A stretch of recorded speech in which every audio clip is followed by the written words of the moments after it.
Hey hoi, today I'll be taking a look at the sandwich tuna from Lidl and sandwich frango chicken. The bags might appear a bit bloated because I initially took them out of the refrigerator in the morning, but it's now 18:15, so it's now 6 p.m.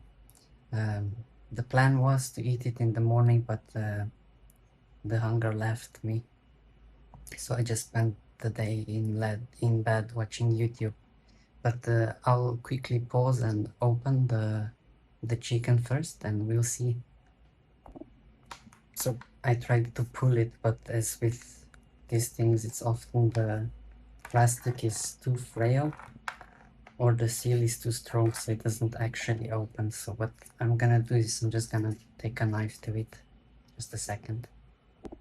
So because they've been sitting in my bedroom in room temperature, and today in Lisbon it went like up to 30 degrees Celsius, these are, they're not cold, they are room temperature.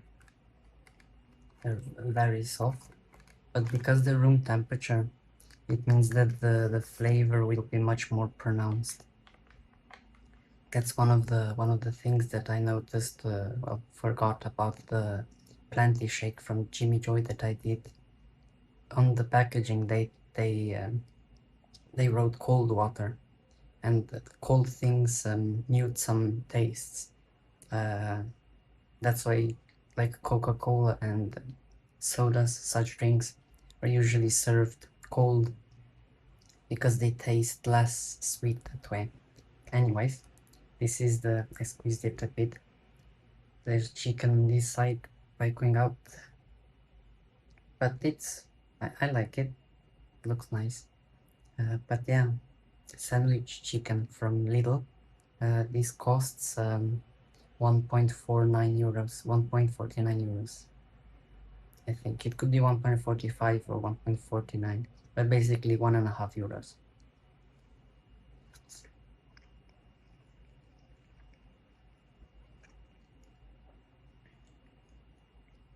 The bread might be firmer if you take it out of the refrigerator, but this is very soft. It's so soft that people that make food reviews, they might say that it melts in your mouth, but bread doesn't really melt.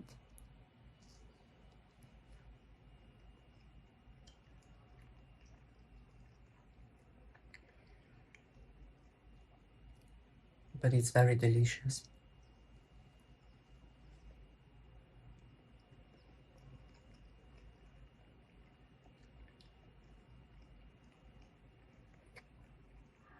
The funny thing is, this is like the cheapest pre-made sandwich that you can find in stores.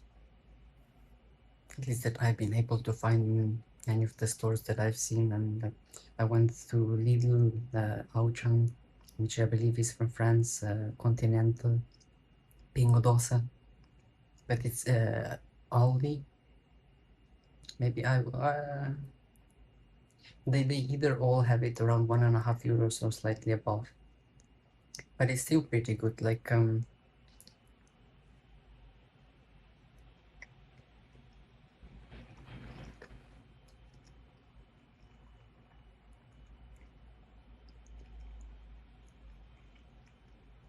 I will try the tuna one next to compare, because because one of the thoughts that I had when I was thinking about making this video was, will I even be able to tell the difference between the chicken and the tuna, because they're both ground up. So with chicken, for me personally, the strongest tasting one is the meat that's around the bones, but I don't really prefer that taste. The parts of the chicken that I prefer are the breasts. And then breaded breasts, and then just those completely soaked with lemon juice. I really like lemon juice.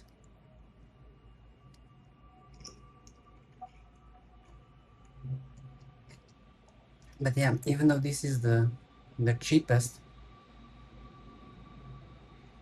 there's a lot of background noise. Even though this is the cheapest, my personal perspective in the way I see it from my current position in life, this is still luxury. Like I bought this the objectively cheapest pre-made sandwich as a luxury reward for myself. Mhm.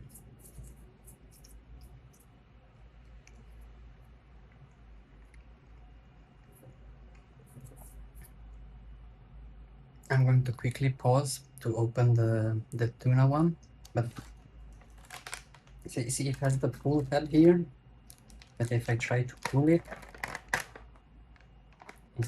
it always rips. Maybe this side? Nope.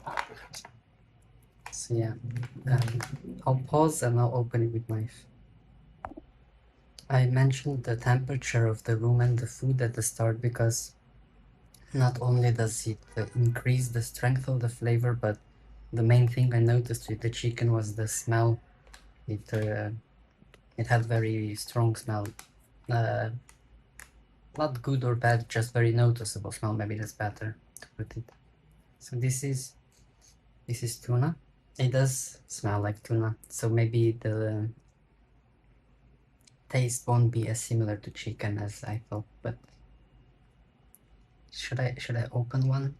I feel like the bread is so soft that it might just rip. Yeah,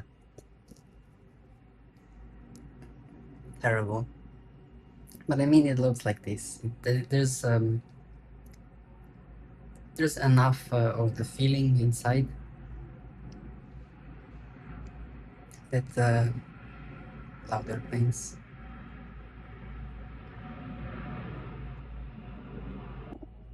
There's enough feeling inside that you don't feel like you're eating just the bread. You do experience the feeling. You have the feeling of the feeling.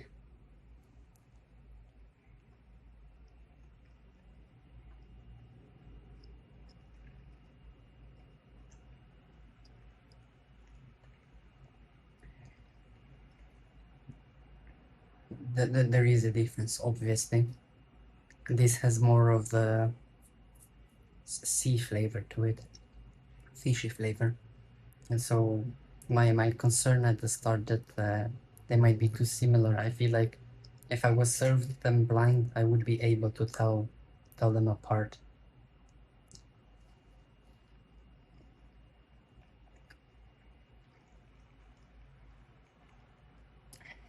Tuna.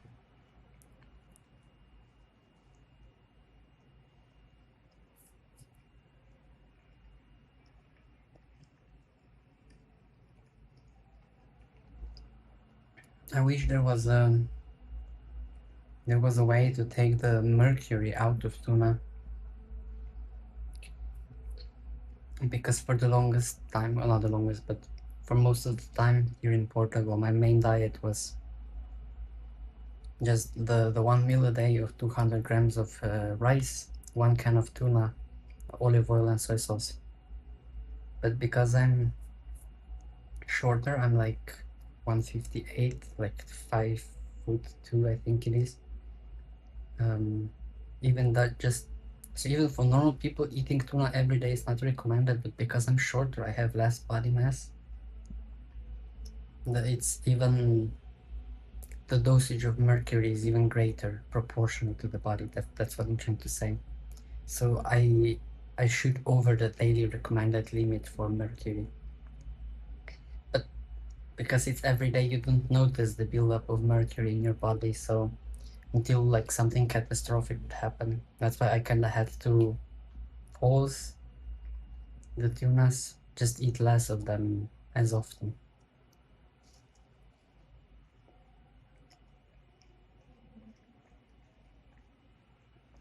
The main reason I went with tuna was not because it's like my favorite. I do find it delicious, but it was very cost effective in regards to just getting the protein.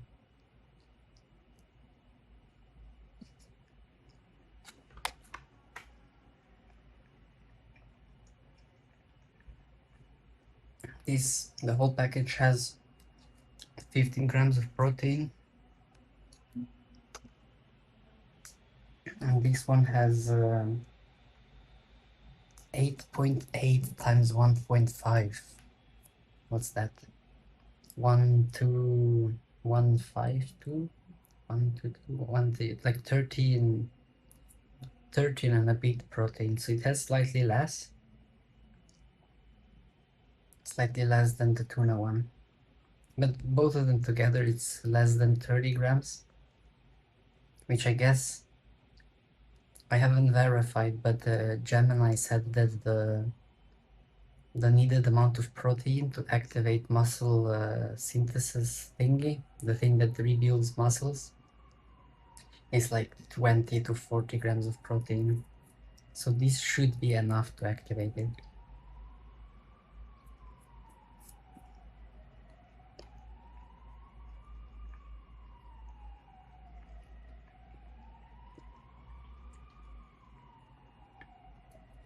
And it's important to activate it because, again, according to Gemini, I should probably do more research, especially because these AIs, LLMs, they're just a second. Very, very lively city, one might say. We constantly have airplanes, the sirens going. During the night, we have the motorcyclists revving their engines. But yeah, the importance of the muscle growth synthesis is because if it doesn't activate, your body just converts the protein to energy, which is good, but because protein has also the function of rebuilding muscles, it's much better to use that for that. And for energy, you can use, I don't know, carbohydrates or oils, which is even better. It's like, because it has additional function, it's best to use it for that. Mostly because nothing else can fill that role. But yeah.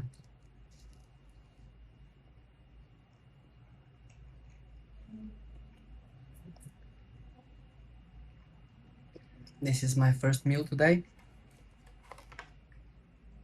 152 kilocalories per 100 grams. So what's that? 377 kilocalories in the tuna, and about the same, slightly less, 1 kilocalorie less, so almost the same in the chicken one, so we said 377, so let's round it to 400, so slightly less than 800 calories. I do have some peanuts that I bought left, so I will eat that as well. And the rice crackers. I've been really enjoying those.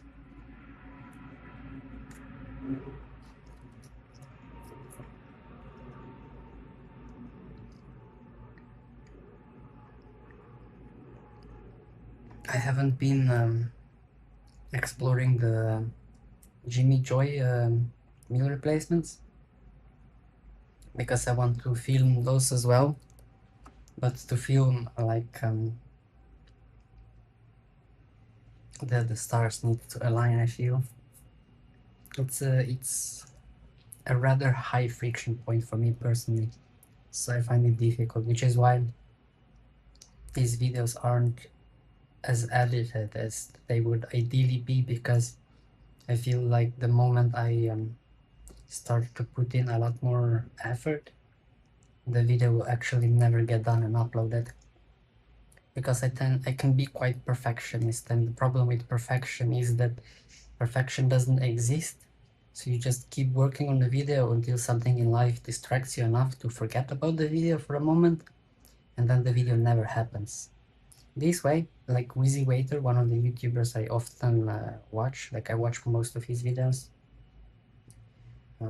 I don't agree with everything he says, but one of the things he is like his mantra is perfect is the enemy of the perfect is the enemy of the good, and that is so true because I often, even with writing, I often strive for perfection, but then I never actually get down to doing it.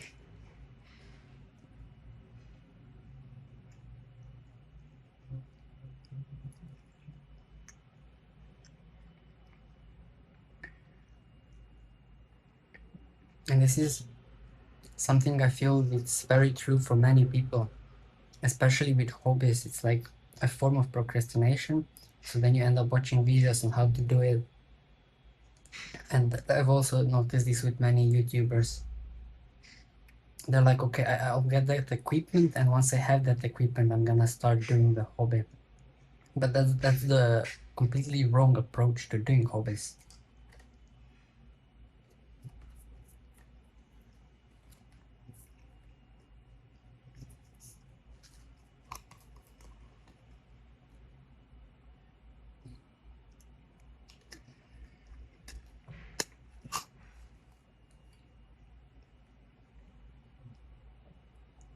Because the reality is, if you're not doing the hobby or the activity, if you're not doing the activity before you have the tools, there's a great chance that you're not gonna do it after you have the tools. Like you might do it a bit to just use the tools and to have fun with them, but once the novelty of the tools is gone, you just completely forget, and then it's wasted money.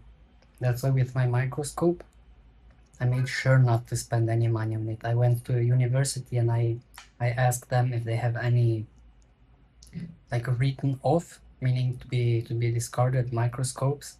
If I could like get pieces and build one myself, even though I didn't know how to build one. But I felt like I could figure it out. With all the tools we have available in today's world, I could figure it out.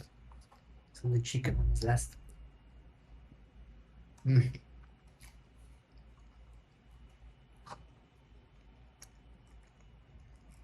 So delicious, and the taste is very very different from the tuna one, the atún.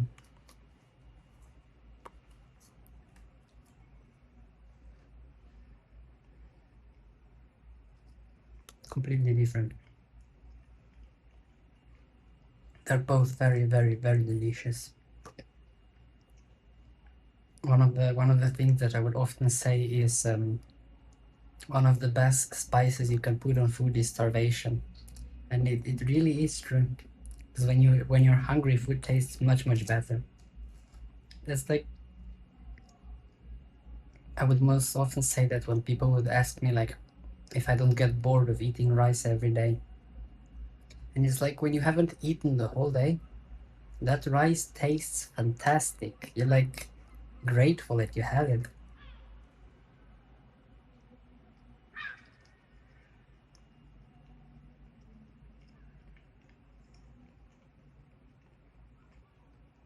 This is so delicious.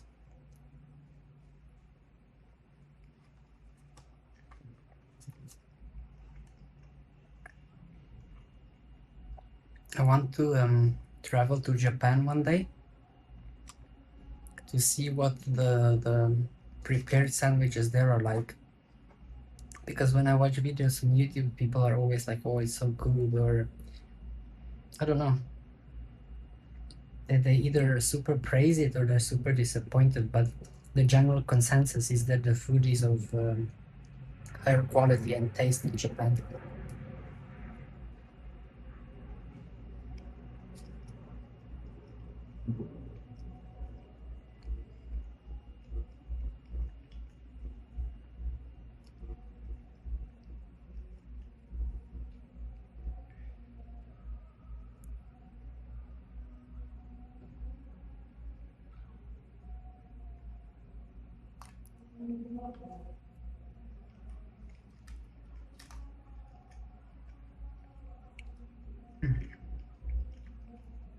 This isn't the first time I bought this, but it's always just it's a treat. It's almost like a dessert. How much sugar does it have? 3 grams of sugar per 100 grams, so 3% sugar.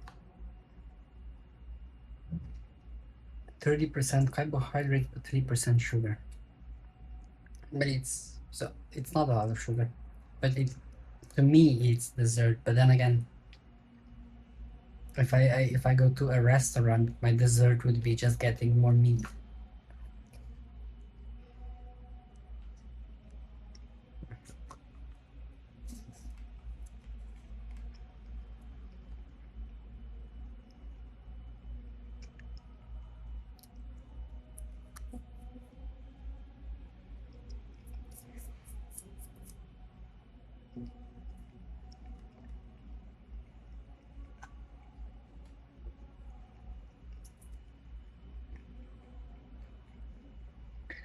I wish I had more of these, but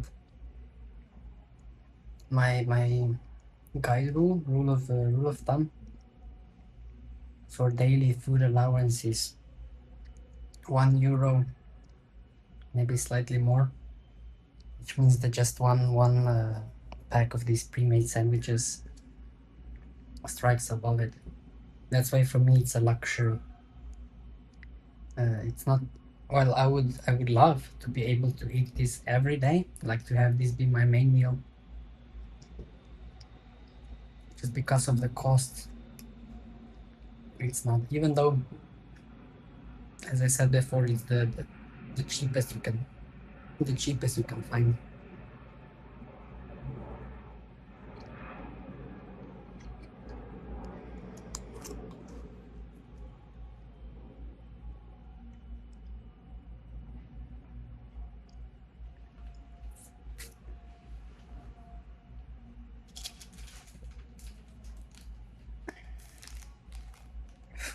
For dessert, I'm gonna have one of these.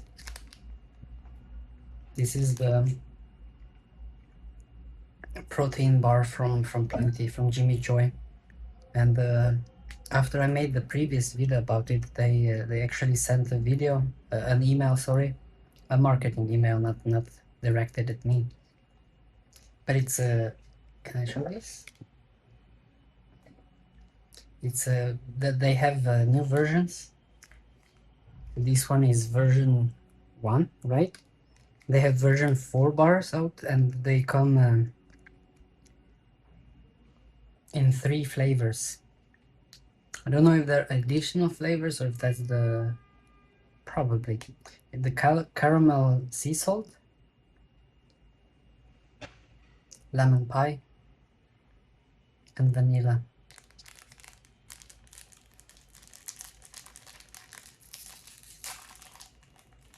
Yesterday I had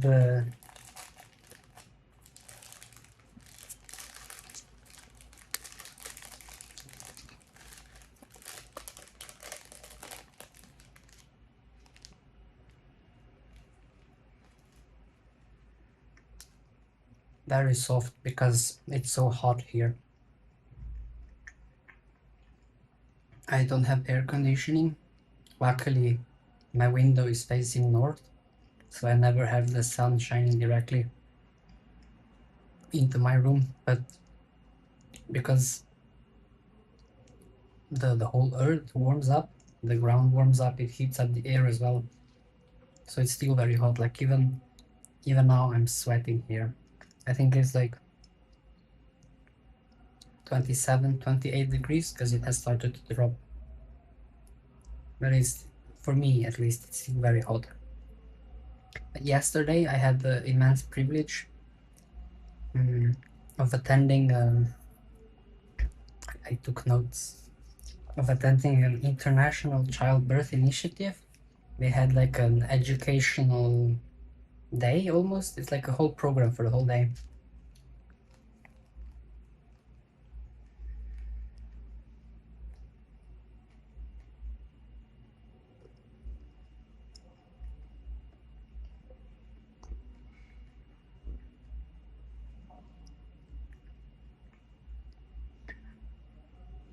And I found it very informative and educational, and it really shone a light on some of my preconceptions, my perception of the world. And I will go about it, but one of the first things I noted is like, what is a doula? Doula. Here, doula. Because before yesterday, I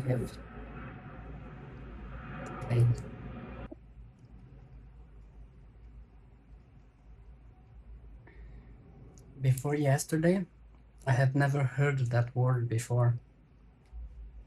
But I then asked some people there. So this event was like a pre-event for the International Childbirth, the whole conference or something. Like it's multi-day thingy, but to enter that, if you're not a professional or don't have sponsorship, the general admission cost is like 1,000 euros. So not possible for me. But this one was available for free, which is why I joined it. I did email them because I felt that maybe you do need to have the general admission, but they said that I don't need to. Um, it was mostly, the people there were mostly midwives, the doulas, and I think some doctors. Um, but what the doula is, in my view and opinion, a very important, if not necessary, person. Think of it as a friend who holds your hand through the entire birth process, and it never changes. So you have that one person. Just a second. So many planes. And it's a Saturday.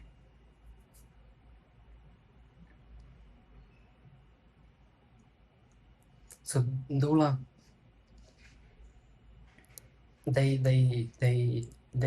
with you through the entire process, which I think is very important.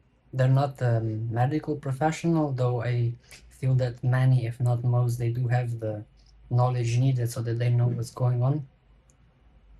But it's just so that you're not alone, because one of the most like impactful and memorable things that we did yesterday was they had Meta Quest 2 VR glasses, and they showed us a immersive video, 360 video, where you're in the position of the pregnant woman giving birth. And because we were a bit short of the time, they showed us only one video, and the one that they showed us was a video where they showed like cumulation, like the joint of multiple negative experiences that women had, because they interviewed a bunch of women when they had the birth about the whole process, and then they wrote a script for that. Then they hired actors and they filmed the whole thing. And like, so they filmed two videos. One was like the bad, and then one was the good. And they showed us only the bad one, because it really illustrates that there is still a lot of improvement to be done. And the thing that struck me the most is like it felt so inhumane.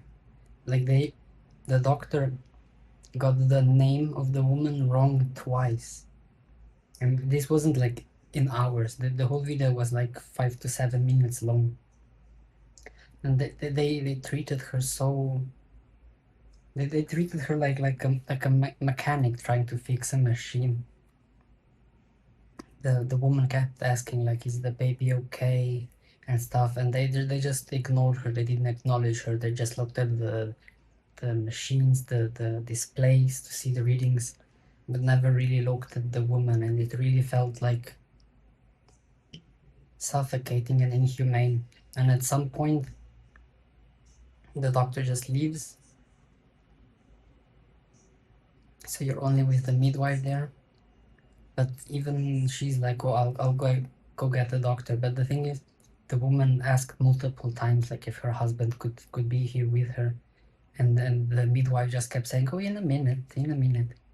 But the husband never comes. And this is like, to me, that felt so scary, like to just be alone there,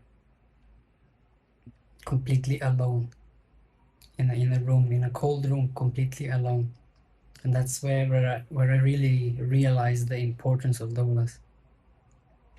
It's just to, even if the medical personnel leaves, that you're never alone. Because while I haven't gone through pregnancy, I have had surgeries where I had to be in bed for extended period of times. Though many doulas there said that you should never put a pregnant woman like on a bed to lay down. I don't know how that works, so I can't comment on it, but they did note that. But when I was in bed, I was always like wishing just to have someone next to me. Like, they don't need to talk, they don't need to do anything. They just to be there with me, so that I know that I'm not alone. And that, like, just watching that video, it is immersive, but just seeing the treatment, like, it, I felt the agony, like my heart hurt. Like, I was like, someone should punch that doctor. Like, sure, you get the name wrong, even though I think that that's already a catastrophe, but that's more a writer of me speaking. But it's just, you can't and you shouldn't treat people like objects, like they don't matter. Like, I feel like every person deserves to have their presence acknowledged, that they exist. And that really gave me appreciation for those. It's interesting, like before yesterday I never even heard of the word, but now I, through this relatively short introduction to the whole world of childbirth, it gave me such immense appreciation for the work that they do, and not just for the work that they do, but for the importance, for their importance, that they are important, and they're actually needed. Both midwives and doulas are needed. And what's really strange is that one of the talkers, one of the people that spoke, was talking about the laws, especially regarding midwives. She touched a bit on doulas, but the laws for doulas are even less than for midwives, and the laws for midwives are already very, very insufficient. Which is like, by the laws being so insufficient, it kind of signals to the world that these jobs are not important. But that's the opposite of reality. They are more important, and I feel like, especially with the world that is turning more and more individualistic, where because of the fast travel that we have, it both shrunk the world, but it also meant that we don't really know our neighbors. We don't really communicate and collaborate much with neighbors.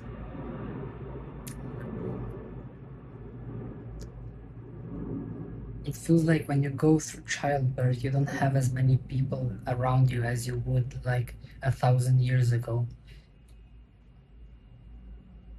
That is not to say, sure, like medical advancements today are basically magic compared to 1,000 years ago, but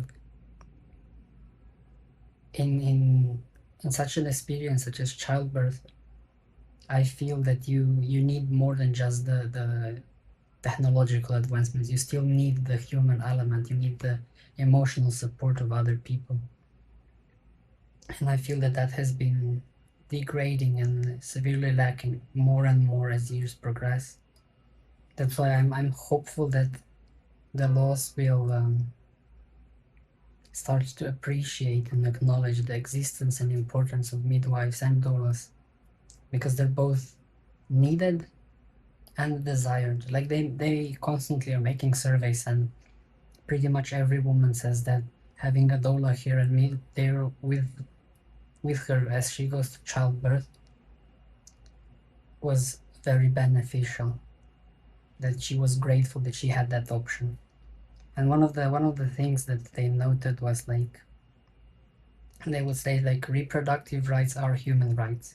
And that made me really think, because I feel like it's kind of the opposite. Without reproductive rights you don't have human rights, because if you don't have reproductive rights you don't have humans, and if you don't have humans you don't have human rights. So I almost feel like reproductive rights come before human rights.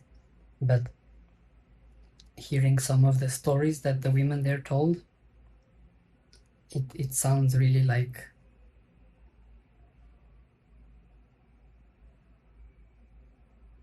it doesn't sound as good as I would want it to be. I would want the world to be better to everyone. Yeah, there were apparently some stories coming out of Spain and UK where the law basically disregarded the woman's right for autonomy and just did what they thought was best. They did go to court, and it escalated all the way up to the European Union Court, and that one also judged that there was no fault, that the fact that the woman's autonomy was ignored, that her right to autonomy was ignored, that wasn't a violation of the law. Okay. My voice directing paper fell just a moment there. So yeah, it's like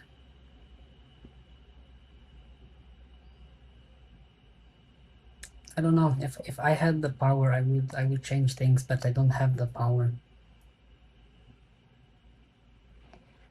So then the question is like, why worry about it? But I feel like just by talking about it, I am putting that energy into the universe, into the world, that this thing does matter, that people should talk about it. Because the more people talk about it, the greater the chance that people that do have power will hear it, and perchance they might even understand what the issue is and push forward the need to update the laws. Another thing worthy of note was that they would write mother baby as a singular word, which I found interesting. So this is before the woman gives birth.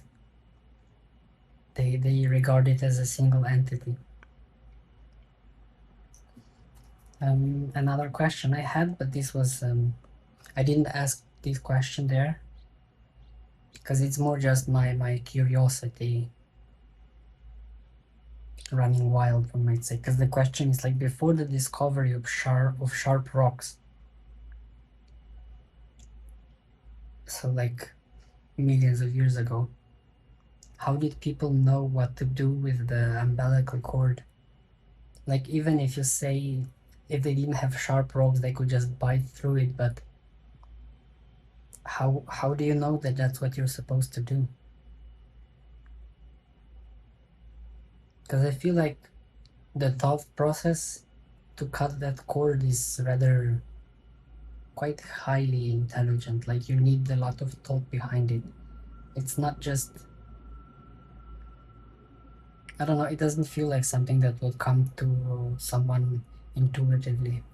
But perhaps there's a biological trick that resolves this problem without worry. But yeah, I'm very grateful that I was able to join the event. If they will have more, I would love to join again, because I found it really educational, informative, And in the middle of the event, we also had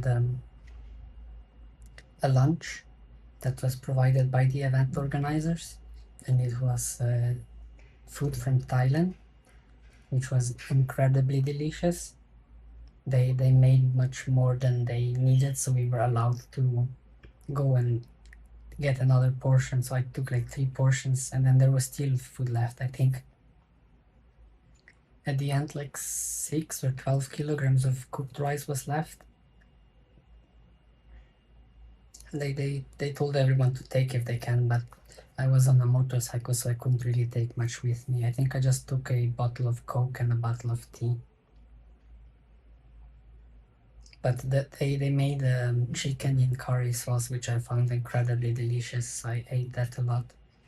And during the lunchtime, it also gave us the opportunity to like talk with each other, because people from all around the world came here, not exclusively for this event, because they mostly came for the conference, but it really was from all around the world, because they have like 12 steps. The International Childbirth Initiative, they've written 12 steps that almost are like commandments that should be followed. And one of them is like the woman should be treated with respect, dignity, and such. And it's like, I would feel that that's so obvious that such rules wouldn't even need to be written. But then when one of the other women was talking about their experience in Mongolia, in one part of Mongolia, it really shone a light. Like, of course, there's a reason why the word third world exists, but you still feel like there should be a certain standard. And that's what's the initiative is really trying to achieve, is to provide a consistent and good childbirthing experience for all the women across the entire world. There were also some women, there was a woman that did a lot of work in Philippines, and most of her presentation was just showing us photos of the happy new mothers. And she's like, do you see the smiles both on the women and their husbands? That just tells you that this program, it really works, that the 12 steps really do work, and that the work that the initiative does, and not just the initiative, because there are multiple organizations, and they have like more than 45 partners. This is big. It could be and should be bigger, but it is also already very big. The work that all of these people do, it matters. And not just that it matters, it's appreciated. And that's I feel that's important. But yeah, it really was one of the it's a very quick note, but one of the issues that they also pointed out that I wrote down, probably none of them even noticed it, but it was the language barrier in hospitals. When you're living in your own environment, you don't really think about that. But since I left my country, the language barrier, even though it's mostly in my mind, is very big and strong. Like, the reason I haven't gone to get my health number, even though I have already been paying into the health system financially, is just because of the language barrier. Because I know that when I will get there, it will probably take 1 to 3 hours just to explain what my issue is, what I need to do, and for them to tell me what to do and where to do it. And it's just so much involvement for something that should be like this simple. Because it's like, I've been paying into the health system for 2 years. So they have me on file. It's probably associated either with my social security number or with my tax number. But they have all of that. So it's like, why can't I just go on the website and do a click? Even more so, why do I have to do anything? Like, I have social security number, which is unique to me. I have a tax number, which is unique to me. So I already have two numbers, but I need a third number before I'll be able to benefit from the social system. That's why, like a year ago, when I got very sick, like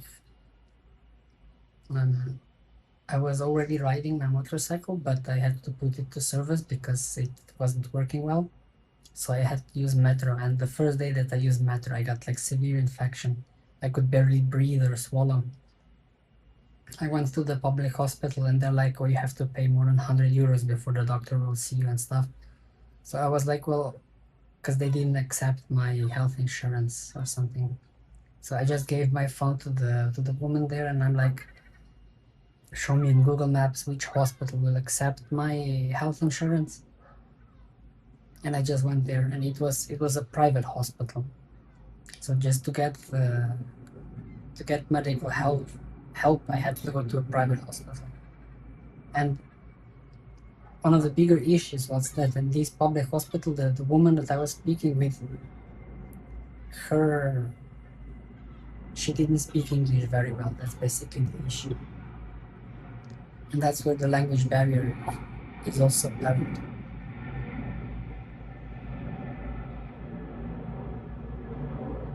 Planes. I do wonder if how well the planes will be heard in the video. Because I did choose the voice isolation.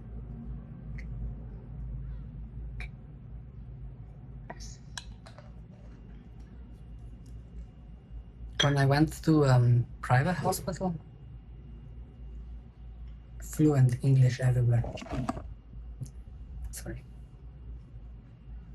Like without any issues, everyone spoke fluent English. Like you could even forget that you're in Portugal. That's how non-issue it was. Sure, the TV that was turned on still played the Portuguese news, but everyone spoke fluent English without any issues. Which does kind of shed the light on the importance of having private institutions. Because usually things that are controlled by the government,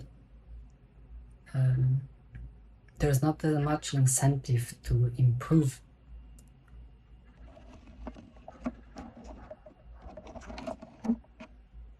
There's not much incentive to improve the service because people can't vote with their wallets, right?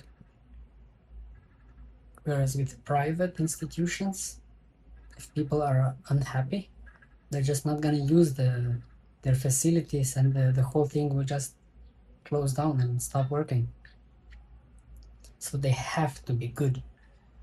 And that's the difference. The private institutions have to be good, whereas the public ones, they don't really have to be good, because they will get money regardless. And there's not that much need and desire to improve because their money is guaranteed. They don't really compete with anyone. There is no need for them to compete. Like, why would they bother competing when it wouldn't change anything? Because the amount of money they would get would be the same if they compete or if they don't compete.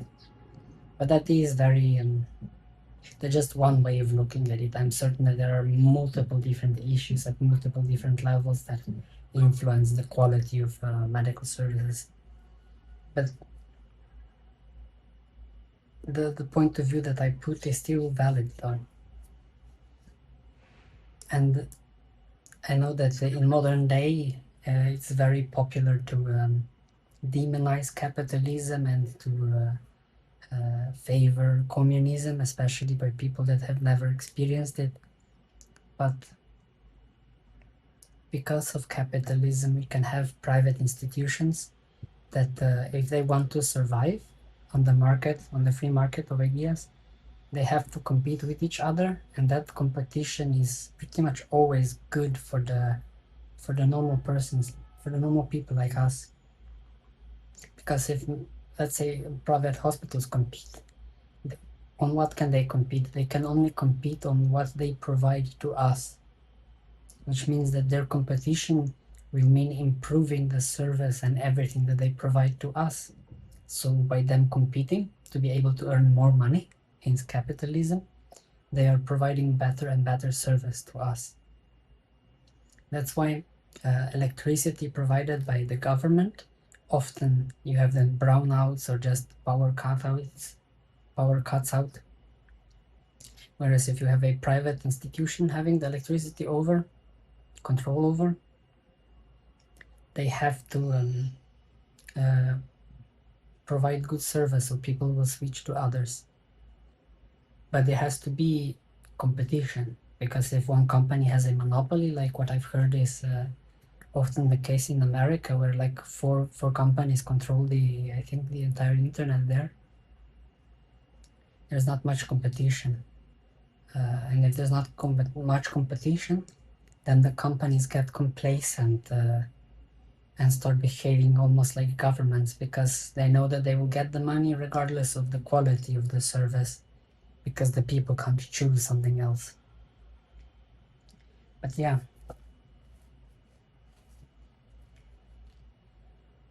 I started with black color, but then I switched to green because I find green color to be more calming to the mind.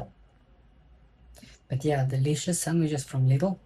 I have two more, and they cost a bit more because they're like more fancy versions. But yeah, I also bought a bunch of instant noodles, like these ones, that I also want to make a video about them, because I find it quite interesting, and I enjoy watching the plane, watching videos.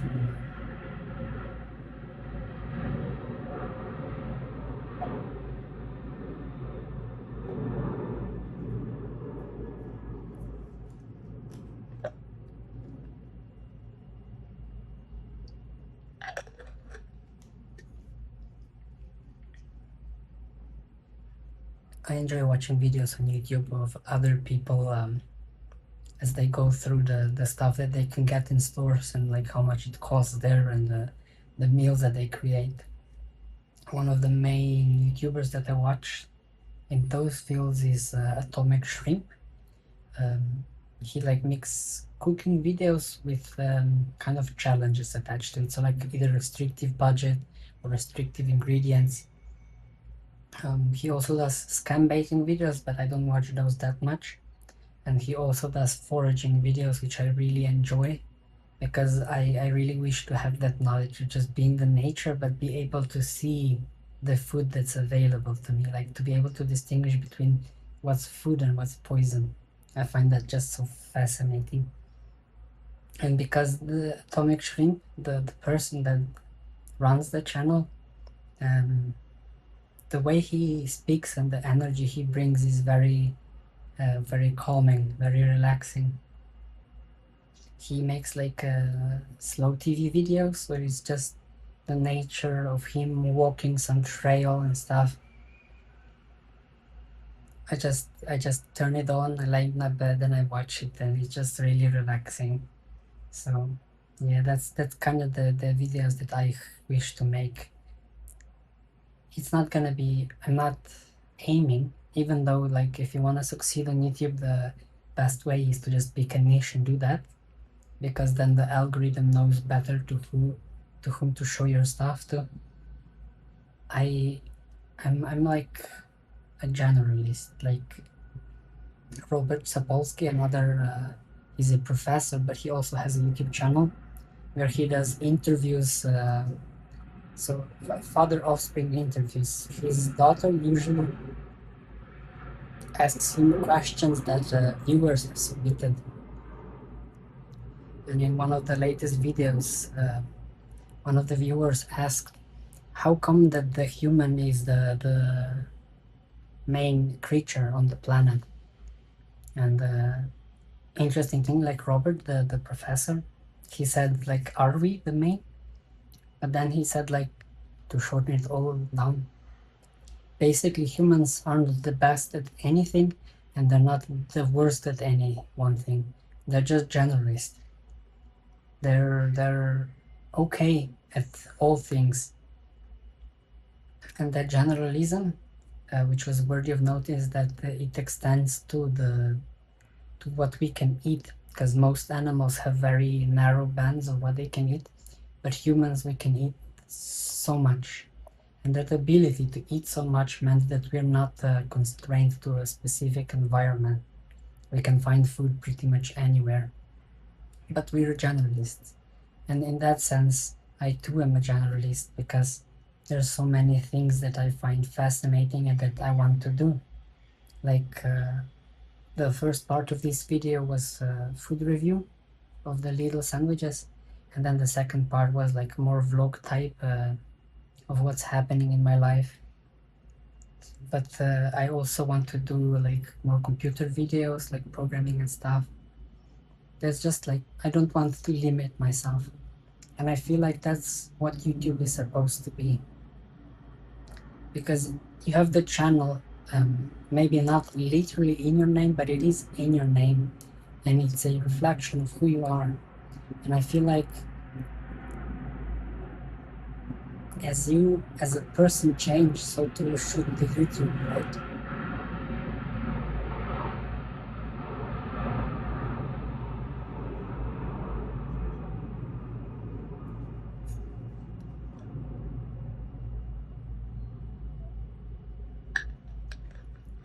As you as a person change, I feel that so too should the YouTube change.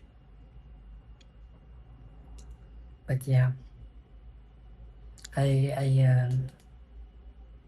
I'm excited for the future. I know that these videos aren't of extreme high quality, or one might even question if the word high is appropriate, but I feel that because of the way they are, that they are much more personal, and at the end of the day, I'm okay with them being what they are, because I derive joy from watching them. And the more time will pass from now, the more enjoyable for me even it's gonna be, just to see who I was in this time, what kind of person I was, what kind of things interested me. Like I never thought that I would be so passionate about childbirth and maternity and being a mother, but it has changed, and it's still changing. Like in one of the previous videos, I went to my land. I want to do, and there is a lot to do on that land. So if I can record and archive it, I feel like it's gonna be even better. I'm gonna have something to reflect upon. But yeah, there's a bunch of things to do, so let's get to it. Thank you.